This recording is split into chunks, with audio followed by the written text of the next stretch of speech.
Planet Vero Studio is powered by the Nolan Group of eXp Realty. MyNextHomeFinder.com. Treasure Coast Connector. Connecting residents and businesses of the Treasure Coast.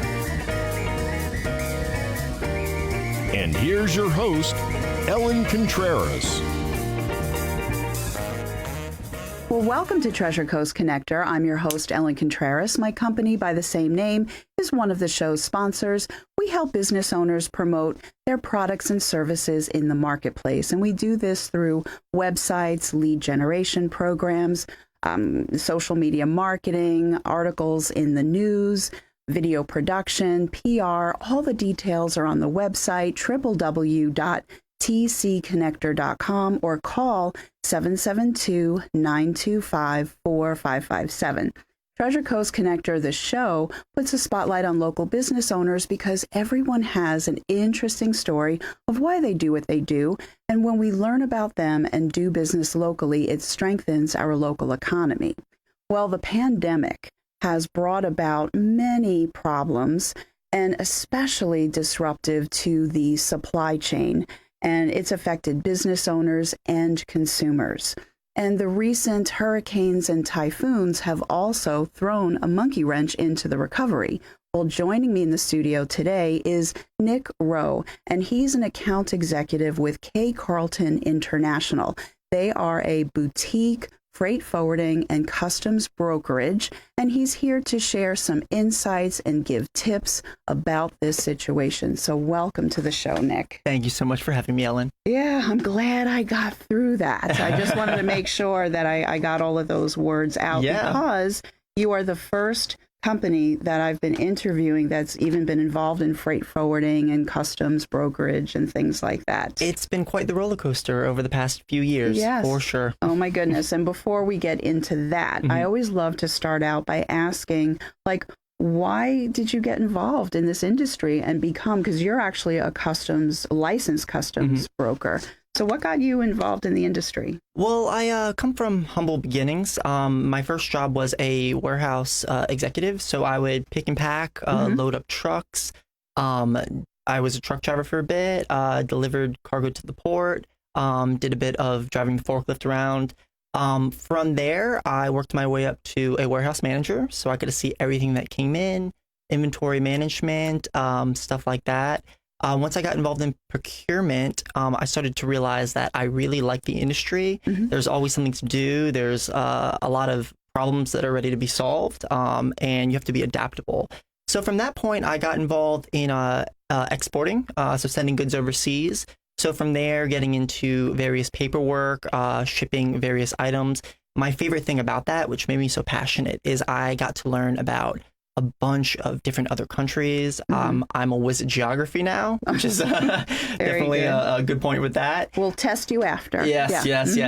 And that really pushed me. Being a freight forwarder is really cool because moving goods all over, I really get to see what's going on in the world, getting a good geopolitical standpoint of what's going on. So I know if I'm sending cargo somewhere, it's safe, it's secure. And then once I did exporting for a few years, I kind of went to the other side and started working on importing. And that's when I became a licensed customs broker. Okay. Took a test, got my license. From that, I started dealing with customs, helping customers not only send their goods out, but importing materials for them, helping know the different taxes that would be paid on items. And it was cool because it gave me an idea of what the U.S. looks like from the viewpoint of other different countries. Oh, yeah. So I'm very passionate about what I do. I love my industry.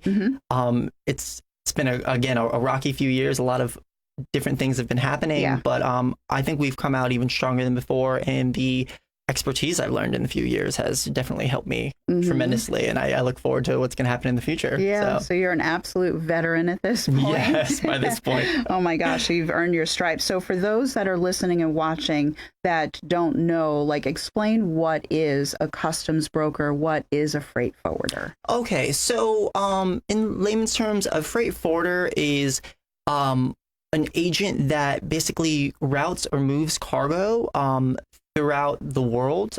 So you would pick up cargo overseas and bring it into the U.S. or vice versa if you're shipping, of course, other countries.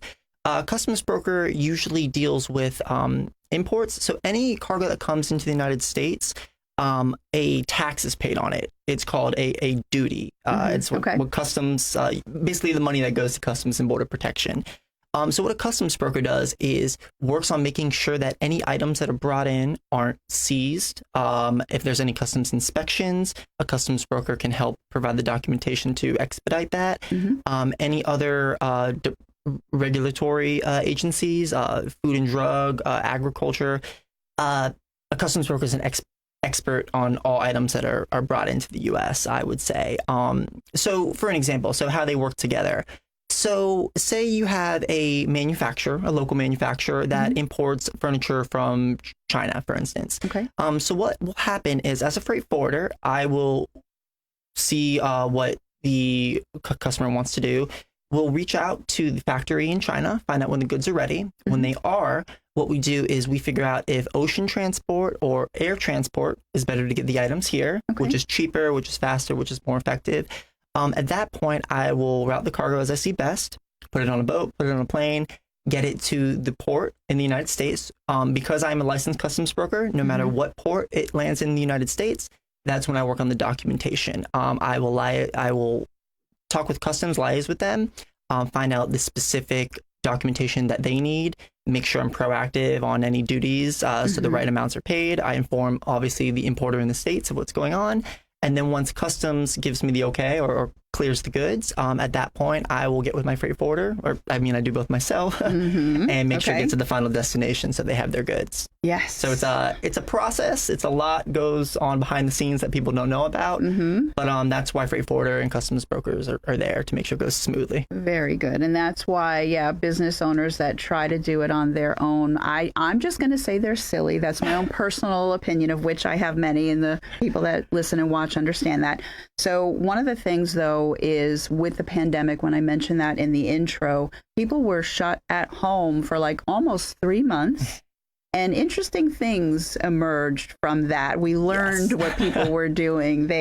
People gained weight because they were eating a lot and they weren't exercising. But you know what they were doing? They were shopping. Americans were just buying up everything. And I was guilty of that myself. Yes, I might have done a little bit of that too, actually. But yeah, my husband actually almost threatened to take away my credit card. Oh. Yeah, that's a whole other. But all kidding aside, so that actually was a big problem for, the shipping industry. Yes. So why don't you share a little bit about what's happening right now in the world now that we're 3 years out of that? Because there's still some problems. We're still feeling it. Obviously, with the inflation that's going on, goods are costing more. So going back to the example, 3 years ago, if you were a U.S. shipper, or you're getting goods from a shipper overseas, you bought your goods from China in this instance. So you had maybe a month, 2 months it would take you to get your goods. Everything was going fine. All of a sudden, the pandemic happened and everything shut down. The factories in China shut down.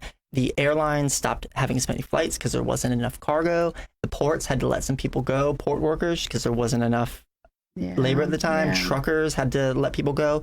So we spent a few months in this weird pause, but people still needed their goods. So what happened after those few months is all of a sudden things started opening back up. The factories kicked into overdrive. They were behind on lead times about 7-8 months. Wow. So it was pretty crazy. On top of that, Americans were online shopping, ordering 2-3 times as many goods. More to that production schedule, exactly. so to speak. So all of a sudden you had 5 times as many goods as normally, needing to ship on half the amount of ships or half the amount of planes. So the ports started hiring people back, trying to get rid of the backlogs. Same with the air carriers. They started getting more planes in the air. But what happened is the rates went up tremendously. You were paying 5-10 times as much for freight.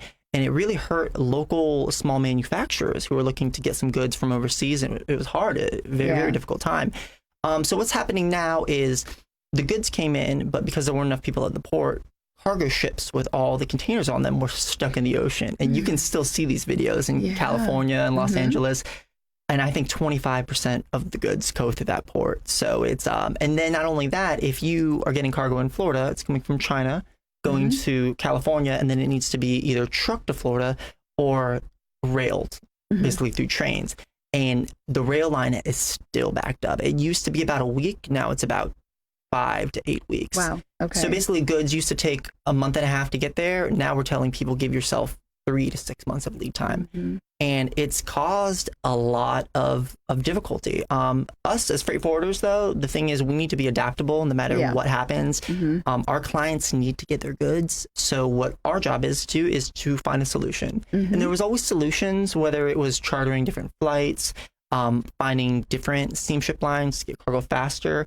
What we used to do is we used to get cargo on a boat to Los Angeles, but then we had a special airline that would fly it to here, or vice versa. We'd fly it into California and then we'd truck it from there. Oh, wow. So there's always a different, I think that's what really makes a good freight forwarder is you need to be adaptable and you need to be solution focused. And that's kind of what we've been trying to make sense of this whole thing. And I mean, I can joke around because I'm sitting in the interviewing seat, and I can just simply say, all right, just for, a couple of weeks, don't buy anything. Now, that's not going to solve anything. No. Actually, I read an article where somebody said that, and I forgot how many months, but it was like months of if we didn't buy anything, it would take a long time to get through. To come back. And that's the thing. That's what keeps an economy going. People buy stuff, people use services, and I mean, look at home. People love buying stuff. I know I'm at home sometimes and having a glass of wine. Amazon's right there on my app, and it's one of those things. But people don't understand how the goods get here. Especially, we've had some customers, they order stuff on Alibaba. So it's the small businesses, they're ordering a little bit more than just a package or carton, maybe a pallet, maybe a crate or two. And what happens is these shippers in Alibaba, they'll rearrange, they're freight forwarders, so they'll rearrange it to get to here in the United States and do the door delivery, but they're not customs brokers. So we have a lot of people call us going, we need a customs broker. We have stuff that's been seized at the port. And that's one of those things where we're really good at talking to people who are stuck, and we help them get it out and save the day. And then absolutely. And we're going to get to that in the second half. I have been prompted to take a break, and that's what we're going to do. But Nick Rowe of KCarlton International has a lot more to tell us. Stay tuned.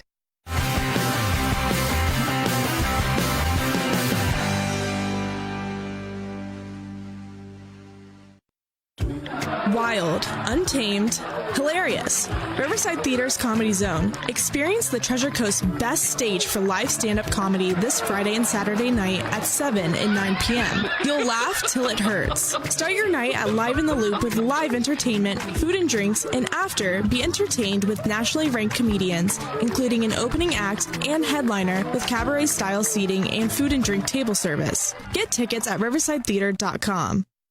Don't miss Truck or Treat at C.W. Willis. Bring the kids for Truck or Treating with the Mustang Club, haunted gardens at the nursery, and live music under the covered porch. Truck or Treat, Saturday, October 29th from 4 to 8 at C.W. Willis, Oslo Road, Vero Beach. For 67 years, Sturgis Lumber and Hardware has been here for the people of Vero Beach. Through ups, downs, even hurricanes, Sturgis stands tall, 4 generations strong. Open weekday mornings at 7. Don't go west. Stick with the best. Sturgis Lumber and Hardware. Sunshine Furniture brightens up your day. At Sunshine Furniture, our 35,000 square foot showroom is filled with the largest selection of in-stock coastal furniture on the Treasure Coast. Dining and bedroom sets, occasional tables, sofas, sleeper sofas, love seats, and chairs, including lots of slipcover styles from Universal, Four Seasons, and Capri. We also have a gallery of Tommy Bahama and Lexington with styles designed for a relaxed approach to the finer things in life. We're having a fall sale with lots of great markdowns, including all pictures, lamps, and accessories half price. Sunshine Furniture, $12.95 US 1 in Vero Beach next to Planet Fitness. Family owned and operated since 1991. Don't forget to visit our outlet and closeout store directly across the street and visit our website at sunshinefurniturecasual.com.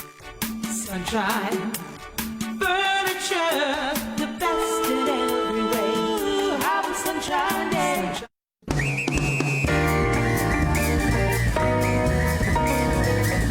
Well, welcome Welcome back to Treasure Coast Connector. I'm your host, Ellen Contreras, and I've been chatting with Nick Rowe, and he's with KCarlton International, and you're a licensed customs broker. And we were, having a little bit of fun during the commercial break about making a light about not always being able to get what we want. But boy, is that frustrating. It is. And I'm glad you're here, and I'm glad that KCarlton is going to fix all of this. I know you want to. I know.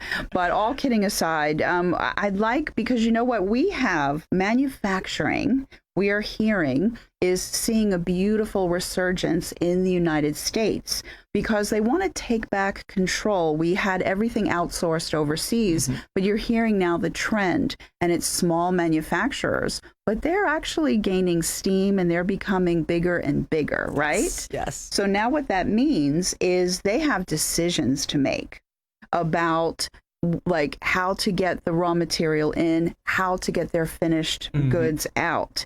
And there is a reason that your company exists. And some people are trying hard to do it on their own because they're a small business, but they're getting bigger.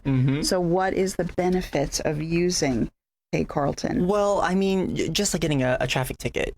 Usually I'll go to Ticket Clinic instead of fighting it. They do it for me. But I know if I was ever in legal trouble, I would hire a lawyer. I wouldn't try to go to court by myself. Right. So importers, they are able to do customs clearance, but keep in mind, customs does not assist at all with that.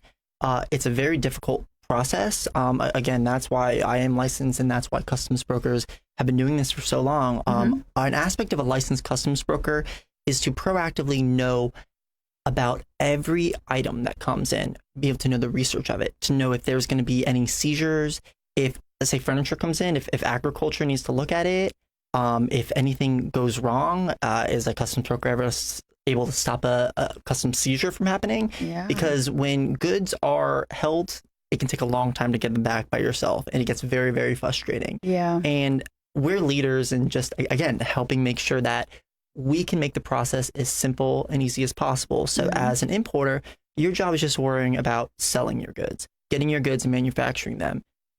Leave the hard stuff to us. We do shipping all day long. And again, as a good freight forwarder, we not only compare rates, but compare different routings, different options.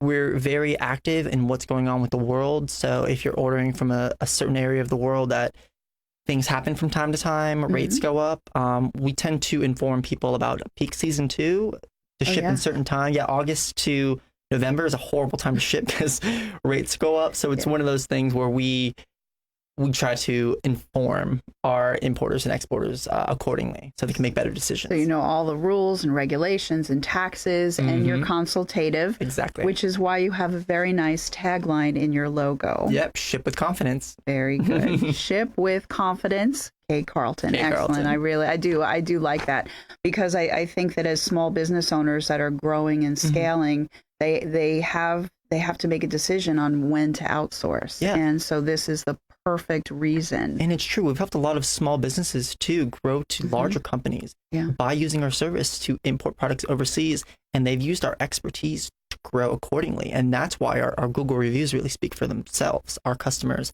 Yeah, love you're us. over 100 now of 5-star reviews. We really come a long way. And I really think that just has to go with who we are, and we're very transparent in what we do, and our clients know that. And I think our expertise is just another mark in the box. So, yeah, absolutely. Yeah. So now, of course, in the fall, we're in Florida, so it's not as bad as the colder areas, but they always talk about the flu season. Stock up on cold and flu stuff for the flu season. But now with the pandemic, right, it's not really a pandemic anymore, but this coronavirus thing, they're saying that what happens if we have another resurgence here or around the world? So what are you doing for your clients to help them consider that? Well, one thing I always say is definitely I let my clients know, prepare ahead of time, have a plan to go through.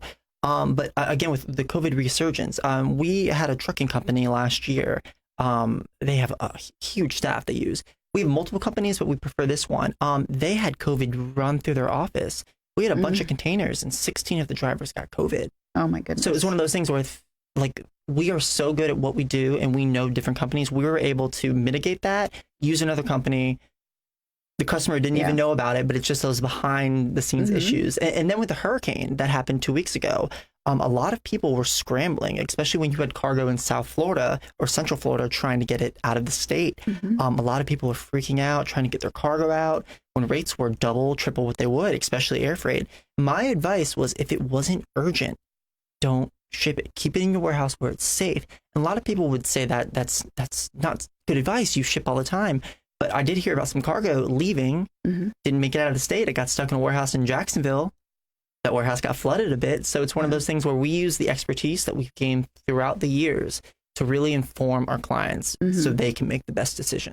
Well, very good. Exactly. And I think that, you're also celebrating 20 years in business. So congratulations, because KCarlton, the founder of KCarlton International, she was in this industry for a long time. And then she had that desire to open up her own business. And she started, in her garage. And there's huge companies that got their start that way. So that's nothing to sneeze at. And being in business, any business, to be in business for 20 years, that just shows that you are committed to staying on top of what's happening around the world, and that you guys know what you're doing. And I also want to make sure, it's 82%. Your client retention rate is 82%. Clients speak the world of us. And it does start from the top. Kathy's been a leader to us. She's been hands-on in making sure that the staff is trained adequately. I do the same thing. We make sure that we're trained not only in customer service, but in all export coordination, import coordination. We have quite a few licensed customs brokers in the office, which really helps with that. And then what I like to do as an account executive is, usually when we onboard new clients, I like to get a snapshot of not only what they've done in the past, but what they're looking to do.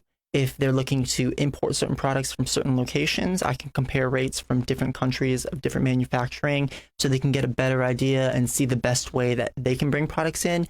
And then when they're selling their goods overseas, we have agents located strategically all over the world to help with that. So when cargo gets to an airport, our agents are able to deliver it to the customer's door with a smile on their face. So it's one of those things where we truly do that door-to-door service. And we also offer consultation. So anytime that a customer, once we onboard clients, are really curious, want to do a deep dive of what they're looking to bring in for their products, we're able to offer that service. We do a deep dive on the duty taxes, different items, what you would pay with customs, all that boring legal mumbo jumbo, but we love it. That's necessary. And so before we run out of time, we have a couple of minutes left. I can't believe it goes by very quickly. Very quick. I keep asking Cindy. She just gave me 2 minutes. Thank you for giving me an extra 2 minutes. Well, maybe not extra, but for people that are watching this, live stream and everything, they can see your contact information. But what is your website for those that are listening on iHeartRadio and the 9 podcasts now? So how do they get in touch with you? Your web address, your phone number? Yes, of course. So our web address is www.kcarlton.com. That's KCarlton.com. Our office number is 954-792-6580. Ask for Nick, ask for Marie. We're very amazing people. We're friends, so just give us a call. And beyond that, anytime you have any questions, we're always able to help out. We want to really help small businesses or medium-sized business grow into larger companies. And larger companies who are not having a good experience with their current forwarder or broker, that's what we're here to. Yeah, and that's the thing. You work with companies of all sizes, which is nice. And the other good thing is, we have 1 minute. So very quickly, because you want to help the small businesses get bigger, consultation is key. So before they start dealing with upticks in production and things like that, they also need to figure out the other end of getting things out. So that's why you want to hear from them and be part of their corporate growth plan, which I think is really wonderful. Again, we want to give companies the confidence to ship. That's our motto, is ship with confidence. It is what we do, and we stand by that 100%. And again, ask our clients and our customers, our reviews, that they speak for themselves. Absolutely. So what I wanted to say is thank you so much for being here, Nick. It was a pleasure. And for everyone that is watching and listening, my name is Ellen Contreras, host of Treasure Coast Connector. I hope everyone has a safe, productive, wonderful week. Until next week, I miss you already.